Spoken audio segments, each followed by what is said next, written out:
सावन महीने में जो एकादशी पड़ी थी, सती माता ने यही एकादशी के दिन से जो व्रत साधना करना प्रारंभ करी थी वो सुख देने वाली थी। निवेदन है, कार्य अटक रहा है, तकलीफ आ रही है, दुख है, लक्ष्मी नहीं आ रही, परेशान हो, 108 बेलपत्र की, जो बेलपत्र होते हैं उसकी, इसको छेद तो करते नहीं है सुई से, बेलपत्र की डंडी को बांधते जाओ 108 बेलपत्र की माला बनाओ और माला बनाकर भगवान शंकर के गले में, शंकर के शिवलिंग को जो चढ़ा देता है उसकी मनोकामना भगवान शंकर पूरी कर देते हैं। अट्ठा एकादशी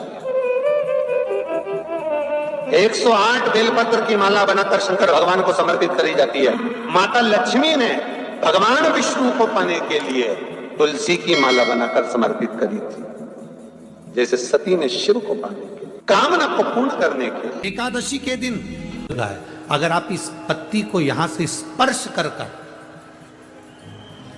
इस पत्ती को यहां से स्पर्श कर शंकर भगवान के शिवलिंग पर अगर आप श्री शिवाय नमस्तुभ्यम कहकर, पंचाक्षर मंत्र नमः शिवाय कहकर, षडाक्षर मंत्र ओम नमः शिवाय कहकर यदि शंकर के शिवलिंग पर समर्पित करते हो तो वो 108 बेलपत्र का काम कर जाती है। पकड़ने का स्थान देखिए,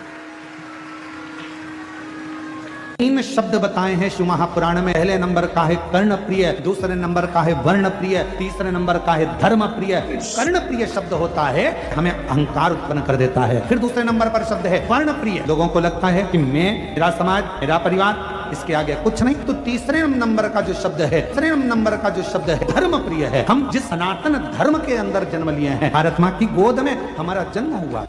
शास्त्र कहता है घर के बुजुर्गों को, घर के बड़ों को, जेठ जेठानी हो, सास ससुर हो, घर में जो तुम्हारी उम्र से बड़ा हो, उसको एकादशी के दिन फूल या पीली चने की दाल या पीला वस्त्र, कुछ भी पीली सामग्री आज घर के बड़ों को देना चाहिए।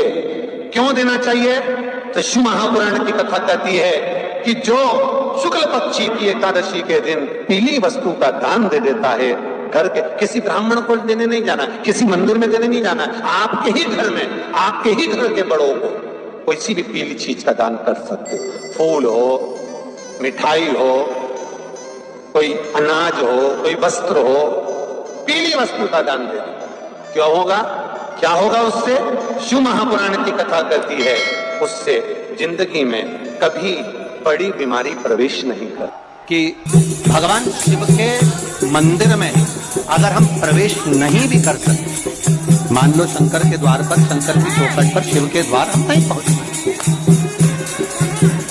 तो शिव महापुराण की कथा कहती है जो जल देवादिदेव महादेव को समर्पित कर आ रहा है, जो भगवान शंकर को मात्र जल समर्पित कर आ रहा है या समर्पित करने जा रहा है, मात्र उस शिव भक्त का मस्तक पर त्रिपुंड लगाने वाला, तिलक लगाने वाला, गले में रुद्राक्ष धारण करने वाला या शिव जी पर एक लोटा जल चढ़ाने वाले का मात्र हम दर्शन भी कर लेते हैं तो हमारे कोटि कोटि पाप समाप्त हो जाते हैं। मात्र शिव का दर्शन।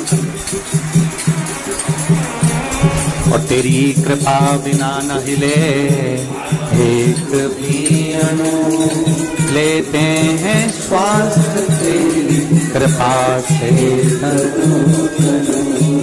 बखान क्या करूं। के नीचे जो अक्षत रखा जाता है वो उन्नति के लिए रखा जाता है। शंकर के शिवलिंग पर जो अक्षत रखा जाता है वो रोग मुक्ति के लिए रखा जाता है। अशोक सुंदरी पर जो अक्षत रखा जाता है वो संतान प्राप्ति के लिए रखा जाता है। षडानंद कार्तिकेय की ओर जो अक्षत रखा जाता है तो हमारे बच्चों की सुख समृद्धि के लिए रखा जाता है। विनायक की ओर, गणेश जी की ओर जो अक्षत रखा जाता है वो हमारे घर में कोई मंगल कार्य आ जाए उसके लिए रखा जाता है। और जो पीठिका होती है जिसपे शिवलिंग रखा होता है, पार्वती जी का हस्तकमल, उस पर अक्षत रखा जाता है तो नारी के अखंड सौभाग्य के लिए रखा जाता है। अक्षत रखने का भी तरीका है। एक कहाँ रखा जाता है, क्यों रखा जाता है? पद्म पुराण में लिखा है और विष्णु पुराण में, एकादशी के दिन द्वादशी भी पड़ जाए, एकादशी के दिन त्रयोदशी भी पड़ जाए, मतलब एकादशी, द्वादशी और त्रयोदशी तीनों तिथियां एक साथ पड़ जाए और उस दिन एकादशी का व्रत जो रख लेता है उसको हजारों एकादशी का पुण्य फल प्राप्त हो जाता है। फिर वो जिंदगी में एकादशी करे चाहे ना करे। और फिर ध्यान देना, कोई किसी भी मंदिर में, मंदिर ना हो तो अपने घर के मंदिर में शाम के समय पर उस तुलसी की लकड़ी का दीप, दिया भरकर उसमें घी डालकर जो दीप प्रज्वलित कर देता है, जला देता है, दीप को प्रज्वलित कर देता है, उसके घर में कभी संपदा की कमी नहीं होती। महाराज विष्णु पुराण में स्पष्ट लिखा है। मेरे जीजाओं, मेरी बेटियों, बेटाओं, मेरी माताओं, मेरे भाई, मेरी बहनें, ध्यान रखना, आप भी